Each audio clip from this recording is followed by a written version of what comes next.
por el enlace de YouTube. Les invito a que oremos en este tiempo. Vamos a poner el estudio bíblico en las manos del Señor. Vamos a comenzar orando.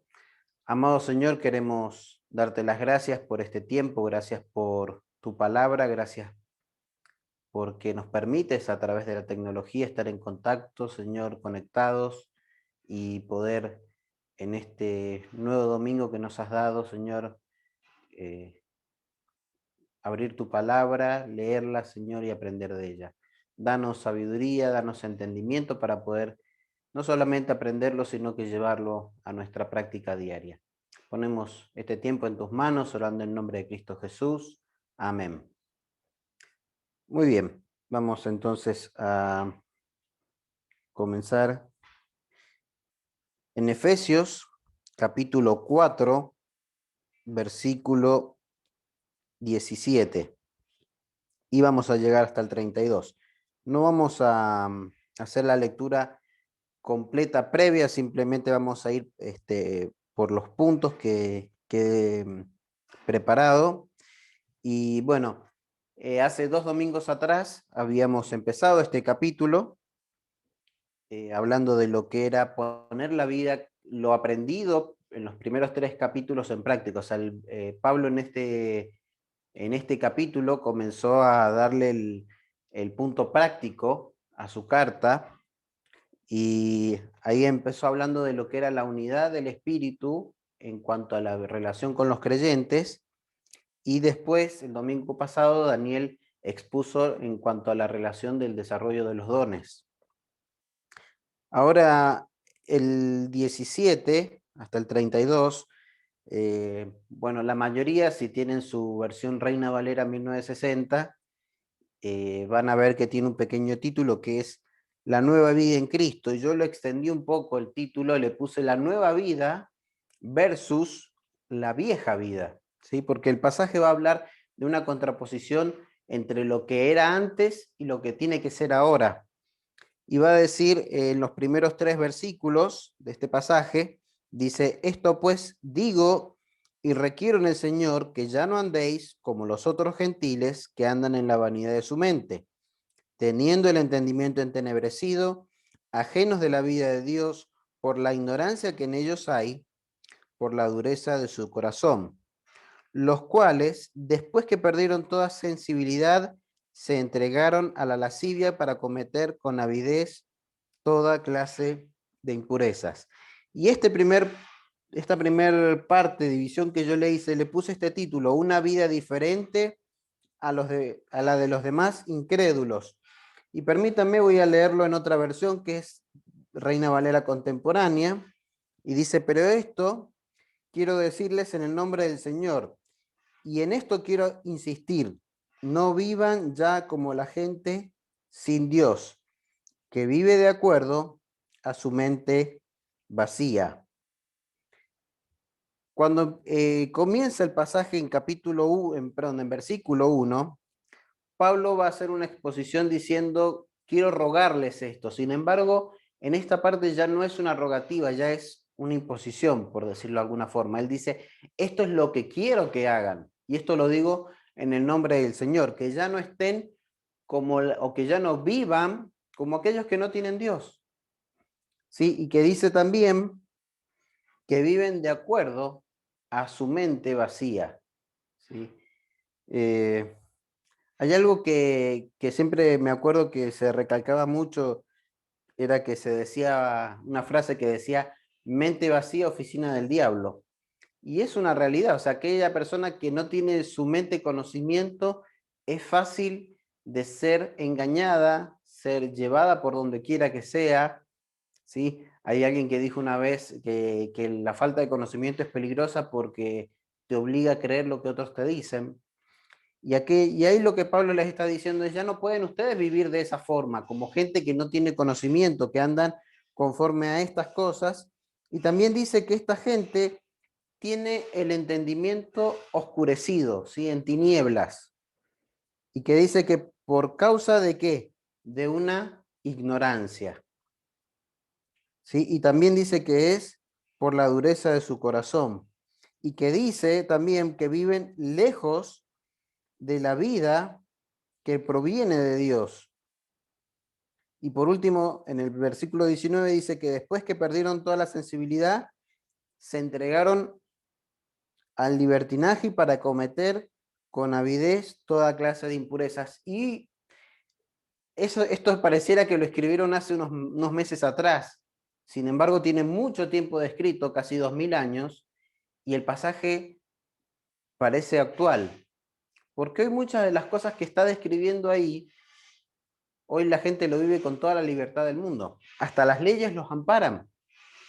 Lo hacen, lo exponen, lo muestran con todo orgullo y hasta quieren inculcarlo en la mente de otros. O sea, esa vida entregada a la liviandad, al libertinaje, a una vida en la cual hasta niegan a Dios en sus actos y en sus palabras también.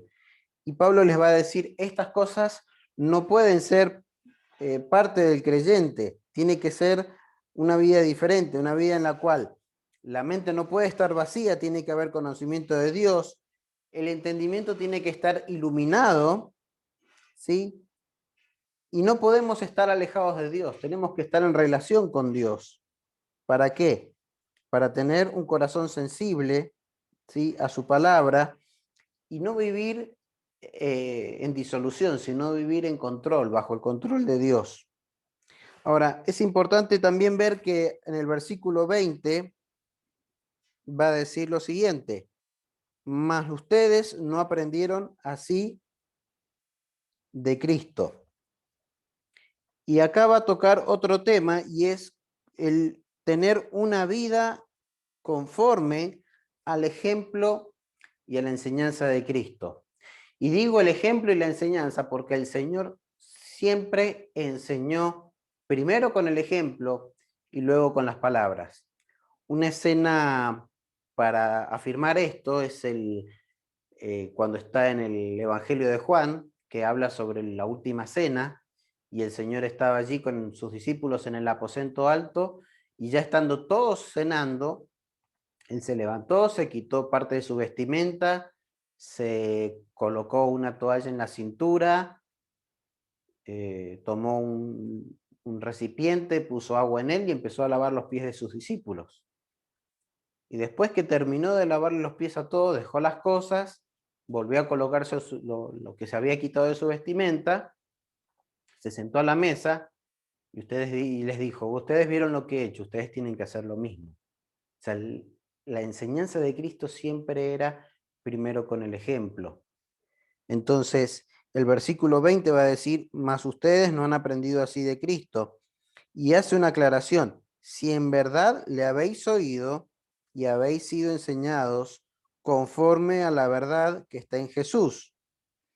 En la otra versión lo leo así, dice, si es que en verdad oyeron su mensaje y fueron enseñados por él, de acuerdo con la verdad que está en Jesús.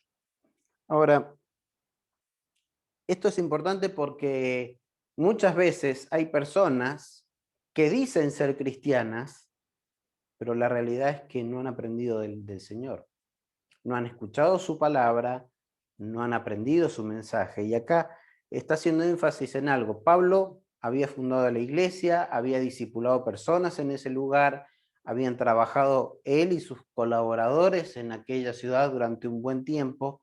Sin embargo, él no remarca la enseñanza que ellos habían dado, sino la enseñanza que venía del Señor. Y esta gente había aprendido de Cristo a través de ellos. Sin embargo, Pablo centra su mensaje en la enseñanza de Cristo y diciendo si es que han oído las palabras de él, si es que han aprendido del Señor.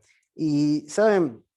Me gustaría decir que uno de los problemas que tiene el cristianismo, y lo anoté de esta forma, muchos cristianos fracasan en su vida cristiana porque su modelo no es Cristo. Lo repito, muchos cristianos fracasan en su vida cristiana porque su modelo no es Cristo. Hace unos días atrás leía el comunicado no voy a dar nombres, pero era de una organización cristiana, y esta organización lleva el nombre de su fundador, quien murió el año pasado por una enfermedad que él venía teniendo desde hace tiempo. Y hubo un problema muy serio, y es que mientras todavía este hombre estaba vivo, había recibido una denuncia. Él había negado las acusaciones, la gente de su equipo lo había respaldado. Sin embargo, se encontraron con otras denuncias similares y ellos decidieron investigar sobre el tema, contrataron personas para hacerlo y todo lo demás, y el resultado para ellos fue muy abrumador, porque se encontraron con que su líder y fundador del ministerio había incurrido varias veces en la misma conducta. Y bueno, están con un gran pesar porque obviamente para ellos ha sido un golpe fuerte, y para muchos de los que están trabajando allí ha sido, digamos, tremendo saber lo que ha pasado y todo lo demás. Y uno de los problemas que yo digo puede llegar a traer esto es que justamente como el ministerio va con el nombre de su fundador, esto puede provocar que aún el ministerio tenga que cerrar. No sé si va a pasar, espero que no, pero más allá de eso, muchas veces el cristianismo se centra más en la figura de las personas. Hay cristianos más dispuestos a defender a un líder, pastor, misionero o como lo llamen, que a defender la palabra de Dios.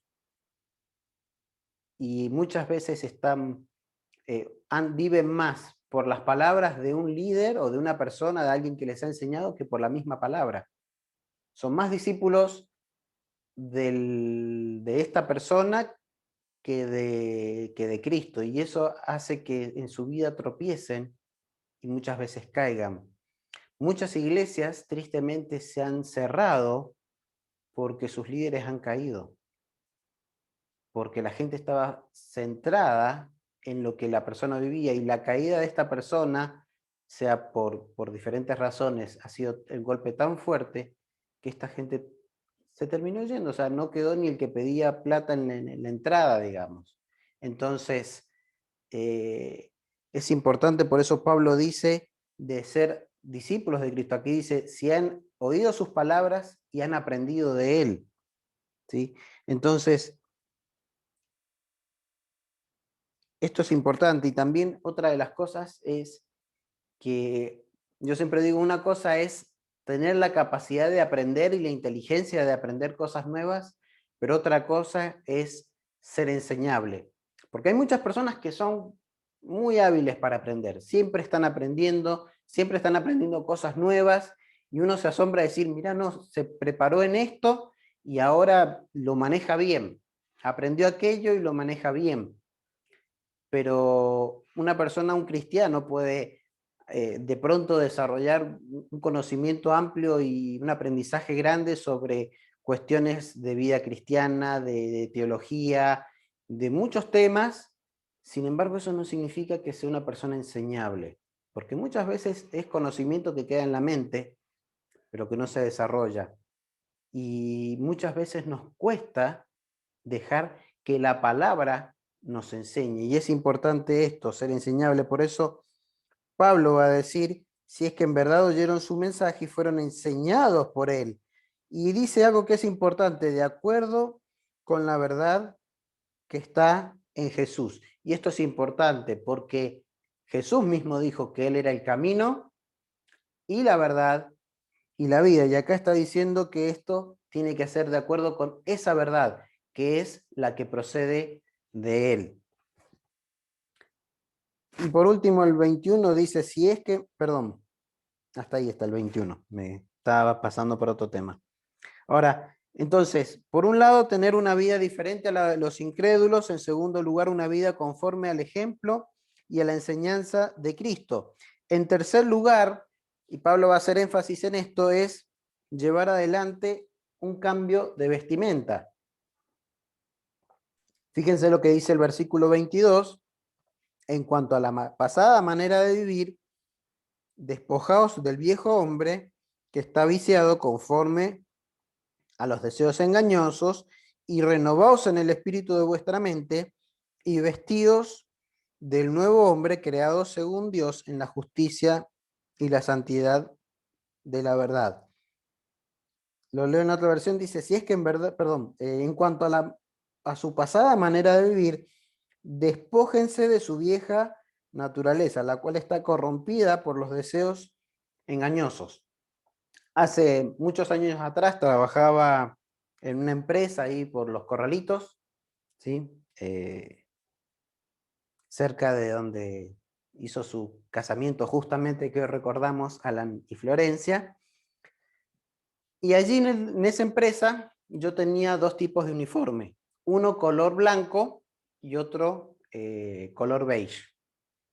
Entonces, según la tarea, él era el uniforme que tenía que colocarme. Y a veces cuando en los meses de verano llegaban camiones, porque procesábamos vegetales, llegaban camiones con justamente verduras, más particularmente ajo, cebolla, y cuando llegaban estos camiones, decían, bueno, a ver, vos, y empezaban a elegir algunos, y nos decían, pónganse el uniforme beige, y vayan a la parte de atrás que hay que hacer descarga.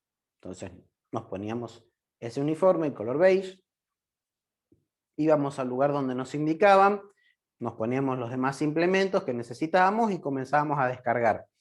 Ahora, la descarga era afuera, al sol, con calor, y también lo que llegaba no llegaba limpio, bañadito, nada, simplemente llegaba como lo habían cosechado, así que era descargar y ensuciarse, y transpirar, y asolearse y todo lo demás.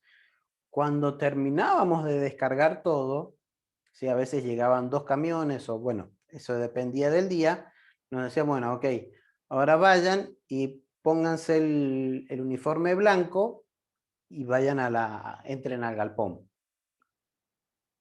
Cuando pasaba eso, yo tenía que ir al vestuario, quitarme el uniforme beige, guardarlo, me tenía que bañar primero y luego tenía que ir con el otro uniforme, el blanco, a la otra parte de donde trabajaba.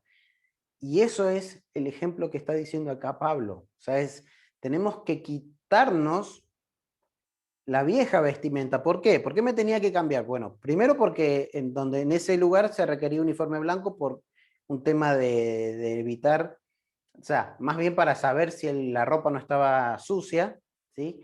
Pero la otra cosa era también que el uniforme que yo me había quitado estaba sucio, estaba transpirado, y si yo entraba con eso a la planta, iba a contaminar el producto. Entonces, Pablo les está diciendo eso, ustedes tienen que despojarse de la naturaleza vieja, quitársela, como cuando uno llega de un día de trabajo muy largo, muy agitado, y tiene que quitarse toda la ropa, ¿por qué? Porque está gastada, sucia, transpirada, y eso obviamente también da mal olor, y uno tiene que, primero, en primer lugar, hacer eso, desnudarse, por decirlo de alguna forma, para luego, ¿qué? Bañarse, meterse a la ducha, ¿sí? Dejar que el agua quite todo, con el jabón quite toda la suciedad, y luego ¿qué? Uno ya ahí busca ropa limpia, ¿sí? Planchada, y si tiene un compromiso va a buscar la ropa más presentable, la más linda, y se va a colocar esa ropa. Y es justamente lo que está dando este pasaje, porque dice que tenemos que quitarnos esto. El 23 dice, y renovar en el espíritu de nuestra mente, o sea, dejar que la palabra, ¿sí? Y que el Espíritu Santo a través de ella vaya renovando nuestra mente, porque nuestra naturaleza vieja está contaminada, está sucia con el pecado y con todas las cosas que venimos arrastrando de nuestra antigua vida, y eso tiene que ser limpiado por la palabra, para por último en el 24 dice vestirse del nuevo hombre. Y acá es importante porque cuando uno, supongamos, los que todavía nos escogemos la ropa que nos vamos a poner o la que nos vamos a comprar, cuando vamos al lugar, buscamos bajo tres aspectos, por lo menos yo lo hago bajo tres características. Primero, la ropa me tiene que gustar. En segundo lugar, la ropa me tiene que quedar, ¿sí? No puede ser ni más pequeña ni más grande, tiene que ser la talla mía o la que yo pretendo vestir. Y en tercer lugar, tiene que estar al alcance de mis recursos. O sea, tengo que tener la capacidad económica de pagar eso, porque puedo encontrar algo que me gusta, me queda, pero no puedo pagarla. Sin embargo, en el caso del pasaje de lo que está diciendo acá, versículo 24, dice que esta nueva naturaleza está creada en conformidad con Dios, en la justicia y santidad de la verdad. En otras palabras, la nueva vestimenta es de un talle único. A todos nos queda, es conforme al diseño de Dios, y esto es importante, no tiene costo, porque ya fue pagado por Cristo, pero debemos vestirla con dignidad y mantenerlo limpio. O sea, Dios en Cristo nos perdonó de nuestros pecados, nos limpió de nuestros pecados, nos da una vestimenta nueva, o sea, nos podemos despojar de la vieja naturaleza para, siendo ya limpios, ponernos la nueva naturaleza, la naturaleza que es de Dios. Ahora, no es una naturaleza a gusto del consumidor, sino es diseñada por Dios. Entonces, eso también implica que yo tengo que tener un nuevo andar conforme a esto. Ahora, versículos 25 hasta el 27 va a hablar de este cambio que ya no solamente va a ser un cambio en la naturaleza, sino tiene que ser también un cambio en nuestro comportamiento con los hermanos. Fíjense que dice el 25, por lo cual, desechando la mentira, hablad verdad cada uno con su prójimo, porque somos miembros los unos de los otros. Acá no está hablando del comportamiento que tenemos que tener para con los de afuera, sino para con los hermanos. Porque al final del 25 dice que somos miembros los unos con los otros. Y hay algo que es importante, porque está hablando de ir dejando atrás las cosas viejas. Y en este caso va a usar una palabra diferente, ya no es despojarse, sino desechar. O sea, en otras palabras, tirar a la basura, ¿sí? Y sacar fuera totalmente de nosotros lo que es la mentira para hablar en conformidad con la verdad de Cristo. ¿Sí? Y eso tiene que ser para con los hermanos, ¿sí? Y si es para con los hermanos, va a ser también para con los de afuera, pero esto está hablando en el contexto de hermanos, y lo voy a leer en la otra versión, dice, perdón, por eso cada uno de ustedes debe desechar la mentira y hablar verdad con su prójimo, porque somos miembros los unos de los otros. Y el 26, pasaje que dice, airaos, pero no pequéis, y acá lo leo en esta versión, dice, enójense, pero no pequen. ¿Sí? En otras palabras, una cosa es el enojo y no está diciendo que no se debe, que uno no puede enojarse, una persona puede enojarse y hay muchas razones por las que puede pasar esto, pero es importante esto, no cruzar un límite y es el del pecado. Y está hablando de la relación entre hermanos, o sea, dicen, pueden enojarse, pero eso no lleva al pecado. Y hay algo que es importante porque muchas veces el enojo nos lleva a decir y hacer cosas de las cuales después terminamos lamentando y arrepintiéndonos. Muchas veces en el enojo decimos cosas que luego lamentamos, cosas hirientes, dañinas, hacemos comentarios inapropiados o tenemos reacciones que no son las que corresponden, ¿sí? Hay personas que son muy fáciles de notar cuando se enojan, ¿sí? Porque se sonrojan, o les cambia el semblante, o el tono de voz, o la posición de las manos, el cuerpo lo expone, ¿sí? Entonces es importante, también habíamos hablado hace 2 semanas de lo que era el dominio propio. Esto tiene que ver con el dominio propio. Que el enojo no nos lleve a decir y a hacer cosas que después lamentemos. Y el pasaje después ahí continúa y dice, perdón, dice, no se ponga el sol sobre vuestro enojo. En esta versión dice, reconcíliense antes que el sol se ponga. En otras palabras, no dejemos que la situación pase del día. ¿Por qué? Porque mientras más tiempo pasa, más grande es la situación, o más grande es el enojo, la pelea, la discusión. Y más difícil es reconciliarse después de un tiempo. Hay muchas veces historias de personas que durante años no se dirigieron la palabra y muchas veces fue por una discusión menor, por un tema de nada, y estuvieron durante mucho tiempo sin llevarse la palabra, sin tratarse, o peor, tratándose mal por un enojo no resuelto, por una diferencia, una discusión, una pelea, algo que no se arregló en el momento. Todo lo que se arregla en el mismo momento y honestamente, o sea, decir realmente voy a pedir perdón o sinceramente voy a perdonar, y las cosas pasan y se arreglan y vuelve todo a estar como antes. Pero esto es importante porque cuando dejamos pasar el tiempo, la cosa se va agrandando y le vamos haciendo mucha más, le vamos dando mucho más tamaño del que realmente tiene, y aún vamos pensando cosas en función de eso. La mente trabaja mucho y nos traiciona en esto, y es por eso que el versículo siguiente, que es cortito, dice, ni deis lugar al diablo. O sea, no le tenemos que dar lugar a Satanás, porque Satanás es astuto. Y si hay algo por lo que Satanás se caracteriza, es por hablar al oído y susurrar cosas que no tienen que ser. Ahora yo digo, si Satanás tuvo la osadía de ir ante Dios y proponer cosas y pensamientos con respecto a Job, ¿qué es lo que no va a hacer para con nosotros? Sencillos mortales. Muchas veces cuando hay una discusión y el tiempo pasa, Satanás llega y empieza a susurrar cosas al oído. Ah, lo que pasa es que te tiene envidia. Lo que pasa es que él cree que sos mejor que vos, perdón, que es mejor que vos. Lo que pasa es que tal cosa, lo que pasa es que tal otra. Y va trabajando nuestro pensamiento. Y en función de nuestro enojo va aumentando el tamaño de la situación y va creando rencillas entre los hermanos. Porque habla cosas al oído de uno, habla cosas al oído del otro y habla cosas al oído de los que están alrededor. ¿Ves lo que pasa con estos? Y muchas veces ahí caemos y dejamos.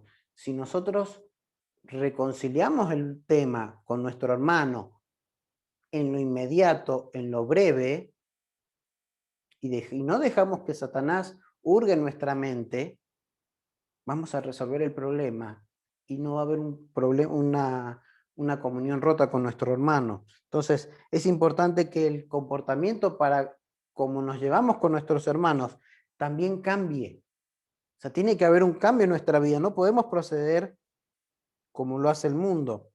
Los versículos siguientes, del 28 al 30, va a hablar de un cambio total en nuestro andar, porque dice, el que antes robaba, que no vuelva a robar. Al contrario, que trabaje y que use sus manos para el bien, a fin de que pueda compartir algo con los que tienen necesidad.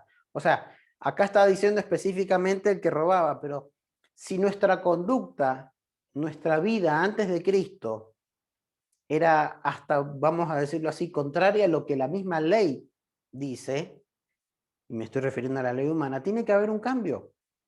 O sea, si yo mentía para obtener un beneficio, si robaba, si engañaba, si hacía algo que no era correcto, eso tiene que cambiar. Mucha gente tiene la frase, bueno, hay que respetar, así llegó a Cristo. No, tiene que haber un cambio.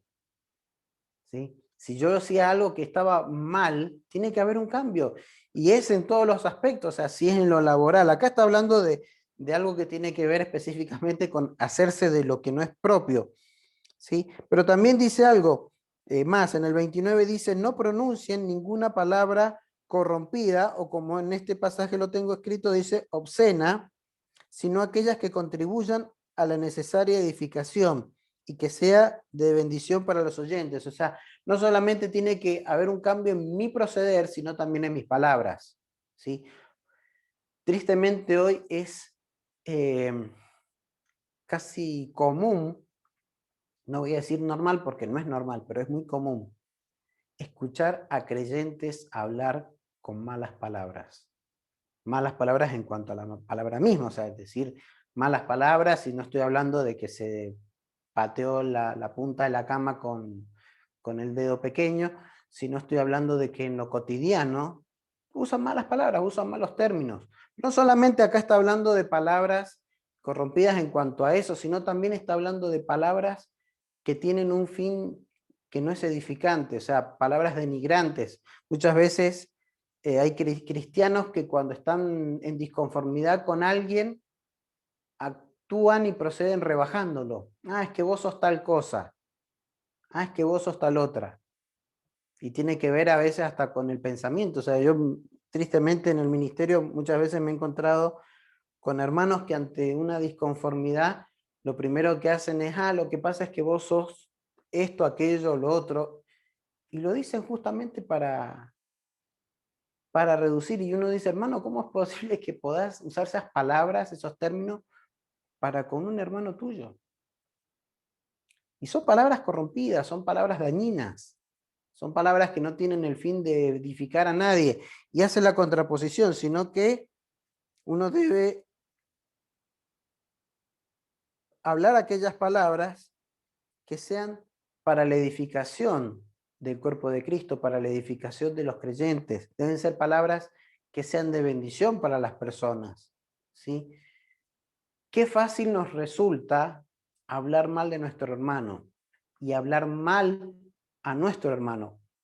Qué difícil que es decirles cosas que sean de edificación. ¿Cuántas veces no le decimos al otro hermano, gracias por lo que estás haciendo, gracias por el tiempo que le dedicas a esto, qué bueno es verte? Muchas veces lo ignoramos, lo pasamos por alto en esas cosas.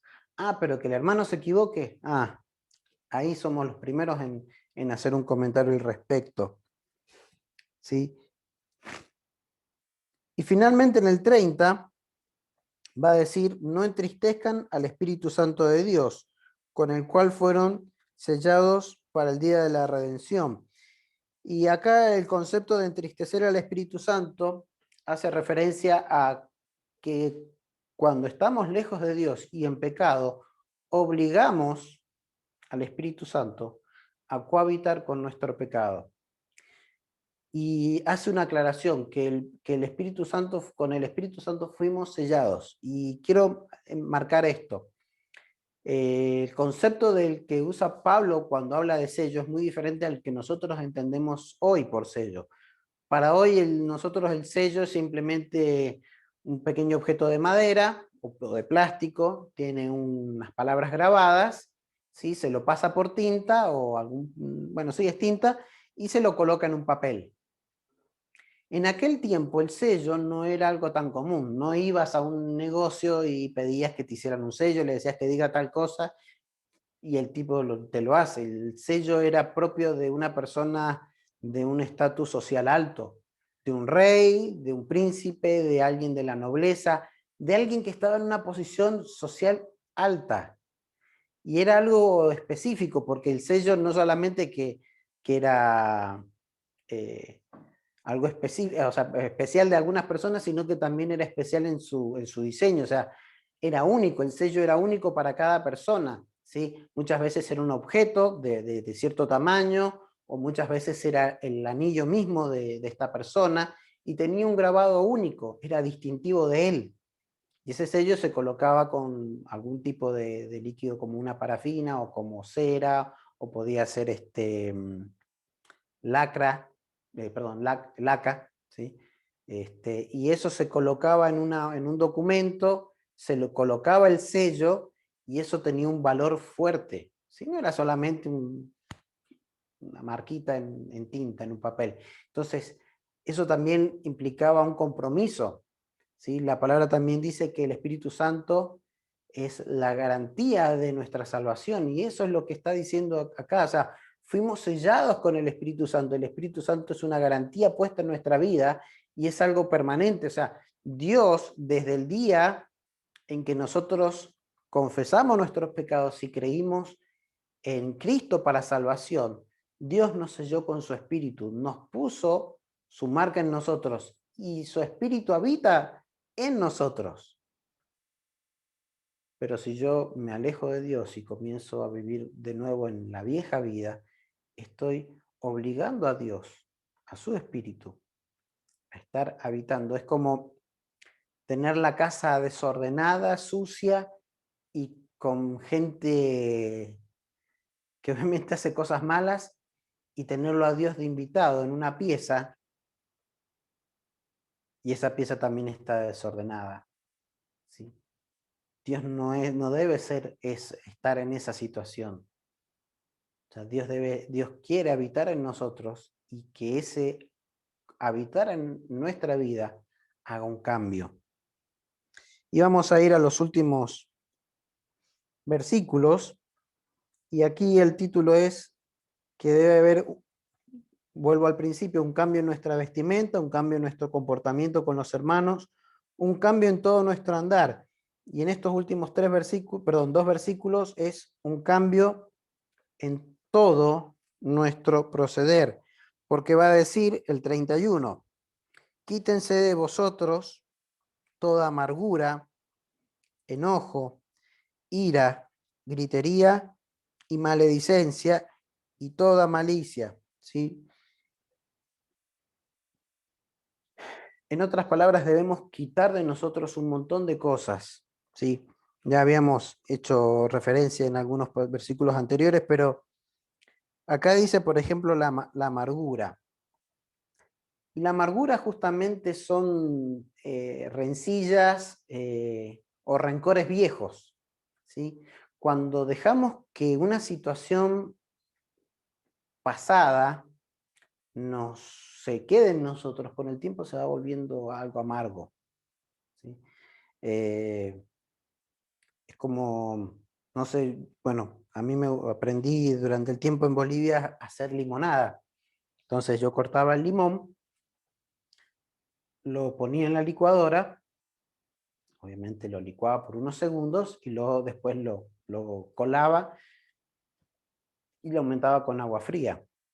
Pero había algo que era importante: yo debía consumir eso en el transcurso de ese día, y si era en ese rato, mejor, porque mientras más tiempo pasa, lo que hice se va volviendo más agrio.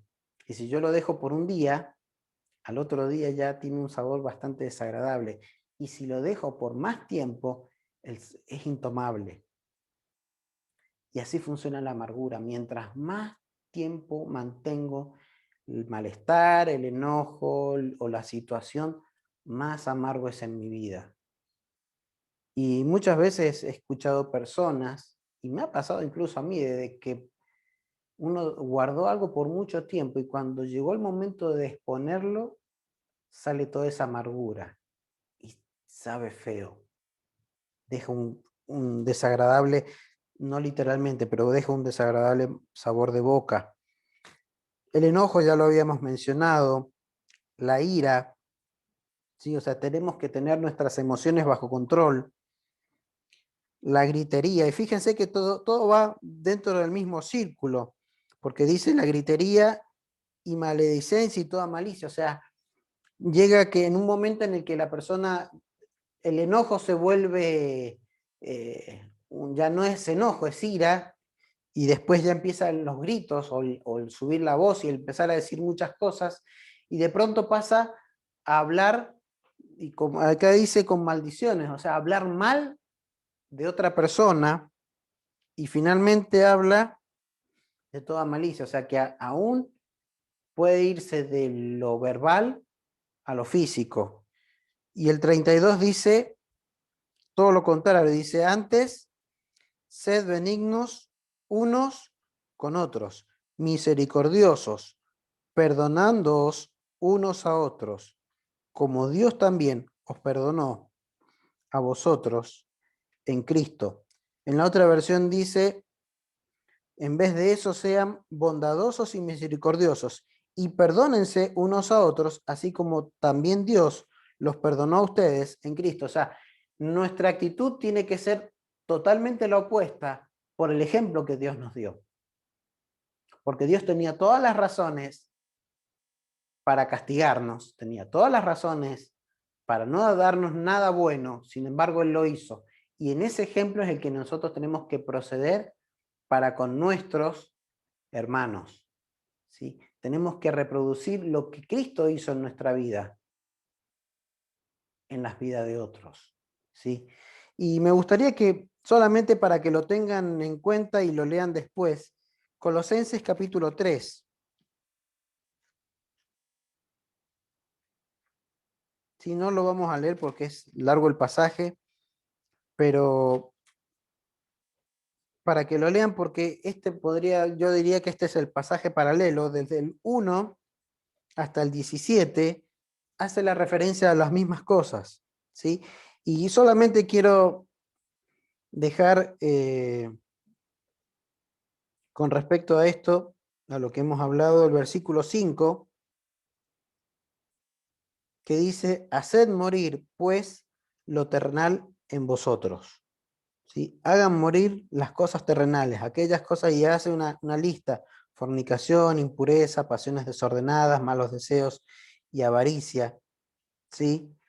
Y hace el 7 la referencia de que en todas esas cosas anduvimos antes, ¿sí? Y después el 12 dice, vestíos pues como escogidos de Dios, santos y amados, de entrañable misericordia, de benignidad, de humildad, de mansedumbre, de paciencia. Y el 13, soportándoos unos a otros y perdonándoos unos a otros, si alguno tuviere queja contra otro. Y finalmente dice, de la manera que Cristo os perdonó, así también hacedlo vosotros. Y el 14 dice, y sobre todas estas cosas, vestíos de amor, que es el vínculo perfecto. En otras palabras, la nueva vida en Cristo nos tiene que cambiar en todos los sentidos. Tiene que quitar de nosotros todo lo viejo, todo lo contaminado, todas las malas prácticas que podíamos tener antes, o las que podemos seguir adquiriendo. Si tiene que sacar de nosotros toda la vieja naturaleza para darnos una naturaleza nueva, la naturaleza de Dios. Y eso se tiene que ver reflejado en nuestro andar, en nuestro proceder y en nuestra relación para con nuestros hermanos. ¿Sí? Muchas veces nos resulta fácil ser una cosa entre los hermanos y otra cosa para con los de afuera. No podemos ser así. Tenemos que ser de una sola forma, y esa es la forma de Dios, conforme a la naturaleza que Él nos ha dado. Quiero que terminemos este tiempo, hermanos, en oración. Amado Señor, queremos agradecerte nuevamente por tu palabra. Gracias porque no solamente nos perdonaste de nuestros pecados, nos diste la esperanza de la vida eterna, sino que nos has otorgado una nueva vida en Cristo para nuestro tiempo en este mundo. Gracias porque ella nos provee, Señor, de un nuevo andar para con todas las cosas, en todas las áreas de nuestra vida. Señor, y ruego por cada uno de nosotros para que permitamos que tu palabra, tu espíritu, obre en nuestro ser, Señor, para quitar todo lo antiguo, todo lo viejo, todo lo que no te honra, Señor, para vivir una vida que te agrade a ti, Señor, y que también sea de bendición para nuestros hermanos. Gracias por tu palabra, Señor, y gracias por que nos permites compartirla en este tiempo. En el nombre de Cristo te damos las gracias. Amén.